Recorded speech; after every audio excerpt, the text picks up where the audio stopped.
तो बहुत बहुत स्वागत है आपका फिर से एक नई वीडियो में। तो आज की वीडियो बहुत ही इम्पोर्टेंट होने वाली है उन सभी छात्रों के लिए जो भी छात्र छात्राएं बीए फर्स्ट सेमेस्टर में हैं। तो उन सभी के लिए हिंदी काव्य यानी कि हिंदी साहित्य का इतिहास जो है उनसे बहुत ही महत्वपूर्ण प्रश्न लेकर आया हूं मैं। ये 4 प्रश्न हैं जो बहुत ही महत्वपूर्ण है परीक्षा के लिए। इनसे बहुत ज़्यादा क्वेश्चन बनते हैं और ये क्वेश्चन बहुत ही ज़्यादा पूछा जाता है। जो क्वेश्चन मैं बताने वाला हूँ आप लोगों को बहुत ही इजली पूर्वक आप लोग उसे देखेंगे और बहुत ही अच्छा क्वेश्चन है और ये क्वेश्चन 100% आप लोगों का फंसेगा फंसेगा। और इन लोगों के लिए आप लोगों को ये पीडीएफ भी प्रोवाइड किया जाएगा। आप हमारे टेलीग्राम चैनल को ज्वाइन कर सकते हैं और वहाँ पर पीडीएफ आप प्राप्त कर सकते हैं।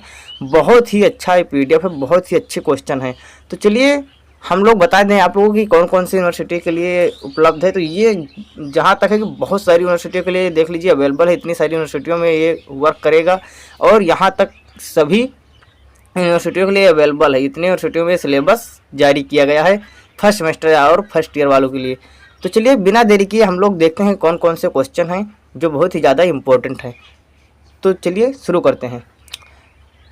तो सबसे पहले हम लोग जानेंगे कि जीवनी और आत्मकथा में अंतर स्पष्ट कीजिए। जी हाँ दोस्तों, जीवनी और आत्मकथा में अंतर स्पष्ट करना है। तो ये क्वेश्चन बहुत इम्पोर्टेंट है। 18, 19, 20 और ये 23 में और 22 में आया था। बहुत ही इम्पोर्टेंट क्वेश्चन है दोस्तों, इसको आप लोग बहुत अच्छे से तैयार कर लेना। जीवनी क्या है और आत्मकथा क्या है, तो ये चलिए हम लोग आपको डिस्कस करके बताते हैं। देखिए जीवनी क्या है। जीवनी का कथानक कल्पित ना होकर पूर्ण सत्य होता है। यानी जीवनी क्या है, किसी एक व्यक्ति के जीवन परिचय जैसे होता है उसी प्रकार से जीवनी होती है। और आत्मकथा क्या होता है, आत्मकथा का शाब्दिक अर्थ होता है कथा या कहानी होता है। यानी कि किसी के बारे में कथा या कहानी वो अपनी खुद की लिखता हो वो। फिर क्या है, जीवनी में लेखक का जीवनी के नायक के साथ निजी संपर्क होता है। यानी जो लेखक होता है उसके जीवनी उसके नायक के साथ निजी संपर्क होता है। जबकि क्या है, आत्मकथा कोई साहित्यकार अपने जीवन एवं घटनाक्रम को क्रमवार लिखता है तो उसे आत्मकथा कहा जाता है। फिर क्या है, इसमें रोचक प्रभावपूर्ण घटनाओं को चुनकर जीवन चरित्र का पूरा रूप प्रस्तुत किया जाता है किसमें, जीवनी में। और इसका लेखक नायक स्वयं होता है। ये कौन है, ये आत्मकथा का रहस्य है। फिर क्या है कि जीवनी में इसका नायक कोई प्रसिद्ध व्यक्ति होता है। इसकी सभी घटनाएं नायक से संबंध होती है। यानी कि यहाँ पर कोई एक नायक है जो सभी वो प्रसिद्ध होता है। और जो यहाँ पर आत्मकथा है ये क्या होता है, इसकी सभी घटनाएं नायक से संबंधित होती हैं। यानी नायक की जितनी भी घटनाएं हैं वही आत्मकथा होती है। वो अपनी घटनाओं का वर्णन करता है। जैसे आप अपनी घटनाओं का वर्णन करेंगे तो वही आत्मकथा हो जाती है। फिर नंबर 5 देखते हैं कि इसमें घटनाओं का सच्चा सजीव वर्णन होता है। यानी कि जीवनी में उसके जो भी जीवन में घटनाएं होती हैं उनको ना लिखकर उसके बारे में लिखा जाए कि वो क्या था क्या नहीं था, उसको क्या क्या मिला, कौन से अवार्ड मिले, कहाँ तक पढ़ाई की, सब कुछ जीवनी में लिखा जाता है। जबकि क्या होता है, आत्मकथा में लेखक किसी भी घटनाओं को किसी से पूछने की आवश्यकता नहीं होती है क्योंकि सभी घटनाएँ उसकी अपनी होती हैं। तो यहाँ पर वो अपनी घटनाओं के बारे में लिखता है, जबकि इसमें घटनाओं का सजीव वर्णन होता है यानी सच्चा वर्णन होता है। फिर देखते हैं नंबर 6, इसमें वर्णन के द्वारा व्यक्ति की स्थिति, व्यक्तित्व, योग्यता और चरित्र का उद्घाटन किया जाता है। क्या किया जाता है इसमें, व्यक्ति की स्थिति, व्यक्तित्व, योग्यता क्या है, चरित्र उसका क्या है, उसका सब कुछ यहाँ पर आवंटन किया जाता है। यानी कि बहुत मूलभूत रूप में यहाँ पर उसका लिखा जाता है। फिर क्या, आत्मकथा में इसमें लेखक को तटस्थ होना चाहिए जो अपने सभी पहलुओं को निर्भीकता से लिख सके। यानी इस लेखक को यानी सब कुछ अपना एकदम क्लियर होना चाहिए कि हमें क्या लिखना है, कैसे कौन सा लाइन हमें संवारना है, किस प्रकार से हमें लिखना है कि जो पढ़ने वाला है तो वो अच्छे से उसे रीड करे। फिर दूसरा क्या है, डायरी और आत्मकथा में अंतर। डायरी और आत्मकथा में अंतर, ये भी बहुत इंपॉर्टेंट क्वेश्चन है। ये भी बहुत ज़्यादा पूछा जाता है। तो डायरी क्या होती है, डायरी एक व्यक्तिगत पत्रिका या अनुभव और टिप्पणियों का रिकॉर्ड है जो आमतौर पर दैनिक आधार पर लिखी जाती है। डायरी में जैसे आप लोग अपनी दिन प्रतिदिन की जीवन शैली और सब कुछ लिख सकते हैं। जबकि आत्मकथा क्या है, यात्रा वृत्तांत पर एक फिल्म या सचित्र व्याख्यान है। तो यहाँ पर यात्रा वृत्तांत के अलावा बहुत कुछ हो सकता है। यहाँ पर जैसे लिखा गया है यात्रा वृत्तांत, यानी यात्रा वृत्तांत के साथ साथ आप लोग अपनी घटनाओं का यहाँ पर सचित्र वर्णन कर सकते हैं। और अपने फिर हम देख लेते हैं पॉइंट नंबर 2, यानी कि डायरी क्या होती है। डायरी दिन प्रति लिखी जाती है, यानी दिन प्रतिदिन लिखी जाती है। क्योंकि डायरी क्या होता है, जैसे कोई घटना आपके साथ बीती और आप वहाँ से आए उसको तुरंत लिख दिया, या आपने क्या पढ़ाई की या अपने कॉलेज में क्या देखा, क्या चीज़ आपने पढ़ा, वो सब कुछ डायरी में आप तुरंत लिख देते हैं। तो इसमें क्या होता है, विचार भावनाएं समाहित होती हैं तुरंत घटनाओं की तुरंत बाद की।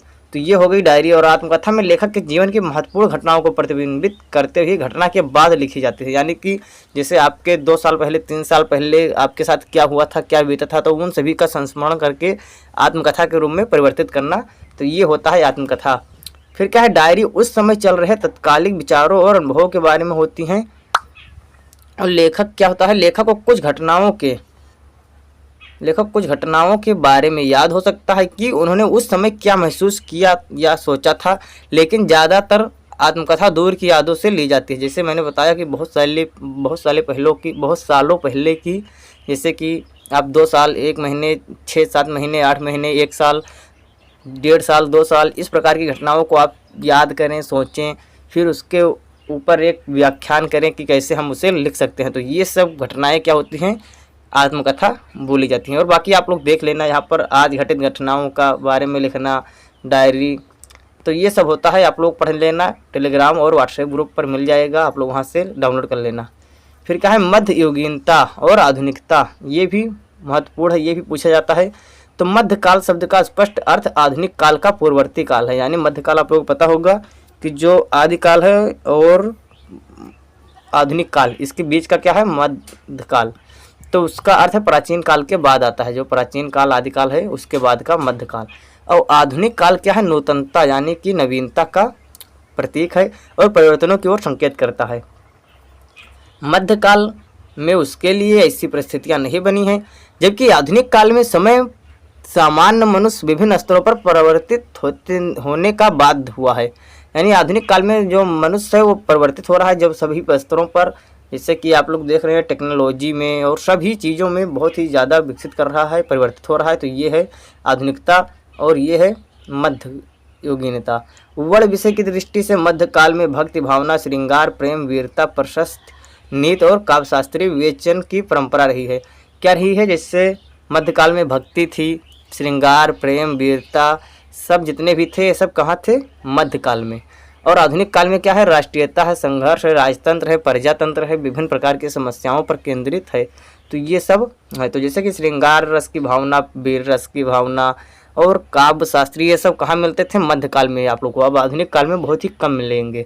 जैसे कि किसी ने कहा था, आप लोगों को पता होगा, आप लोगों को तो पता ही होगा किसने कहा था कि सूर सूर तुलसी शशि उडगन केशव दास, अब के कवि खद्दोग संग जहाँ तहाँ करत प्रकाश। यानी कि जो सूर्य को सूर्य की उपाधि दी गई है, जो सूर्यदास थे उनको सूर्य की उपाधि दी गई है, और तुलसीदास को चंद्रमा की, यानी सूर्य तुलसी शशि उडगन केशव दास, और जो नक्षत्र यानी तारे हैं, तारों को केशवदास का उपाधि दिया गया है। और फिर क्या है, अब के कवि खद्योग संग, खद्योग आप जानते होंगे जो जुगनू होता है, तो यहाँ थोड़ा सा प्रकाश डालेगा, यहाँ प्रकाश डालेगा, फिर इतनी दूर ऑफ रहेगा, फिर यहाँ पर थोड़ा चमकेगा, फिर ऑफ रहेगा, फिर चमकेगा, फिर बंद है, फिर चमकेगा, फिर बंद है। तो अब के कब कैसे है, खद्योग सम, यानी कि जुगनू के प्रकार से हैं, जहाँ तहाँ करत प्रकाश। तो ये होता है तब के कवियों में और अब के कवियों में अंतर। फिर यहाँ पर मध्ययुगीनता में देखेंगे कि ढांचागत आर्थिक और सामाजिक परिवर्तन मध्ययुगीनता की दृष्टि से महत्वपूर्ण था, जबकि क्या है, आधुनिक काल के पूर्व भारतीय गांवों का आर्थिक एवं सामाजिक ढांचा प्रायः अपरिवर्तनशील और स्थिर रहा है।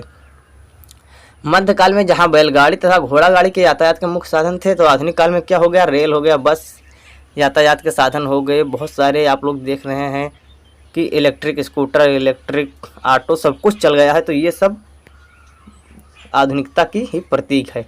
तो यहाँ पर आप लोग इसे भी अच्छे से तैयार कर सकते हैं। आप देख लीजिए, मोस्ट इंपॉर्टेंट क्वेश्चन जो है, रिपोर्टाज की परिभाषा देते हुए इसके स्वरूप एवं विकास पर प्रकाश डालिए।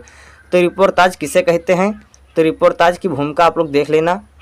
सबसे पहले हम इसकी परिभाषा एवं स्वरूप देखते हैं। तो परिभाषा किस प्रकार है, तो कन्हैया लाल मिश्र जो है प्रभाकर का नाम से, जिन्हें उपाधि दिया गया था, प्रभाकर के नाम से जाना जाता है, इनका उपनाम है। तो रिपोर्टाज क्या है, घटना का वह दृश्य, घटना का हो या दृश्य का हो या मेले उत्सव का हो, उससे ज्ञान और आनंद का संगम होना चाहिए। इससे ही क्या कहते हैं, रिपोर्टाज कहते हैं। रामविलास शर्मा का क्या कहना है, डॉक्टर रामविलास शर्मा का कहना है, किसी घटना या घटनाओं का ऐसा वर्णन कि वस्तुगत सत्य पाठक के हृदय को प्रभावित कर सके, रिपोर्टाज कहलाएगा।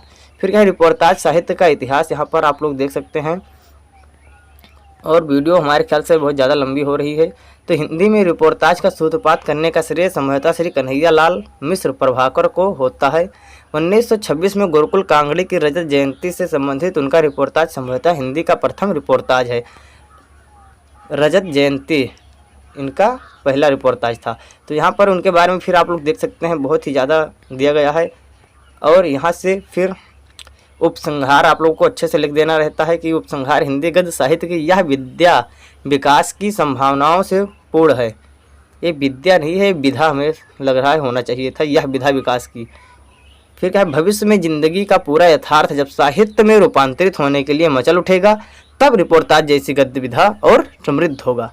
तो ये होता हमारा हिंदी का फर्स्ट सेमेस्टर वालों के लिए बहुत ही जो मोस्ट इंपॉर्टेंट क्वेश्चन है, बहुत ही ज़्यादा पूछे जाते हैं। तो आई होप आप लोग इसे बहुत अच्छे से तैयार कर सकते हैं, आप लोग तैयार कर लेना। चलिए मिलते हैं नेक्स्ट वीडियो में, तब तक के लिए जय हिंद जय भारत।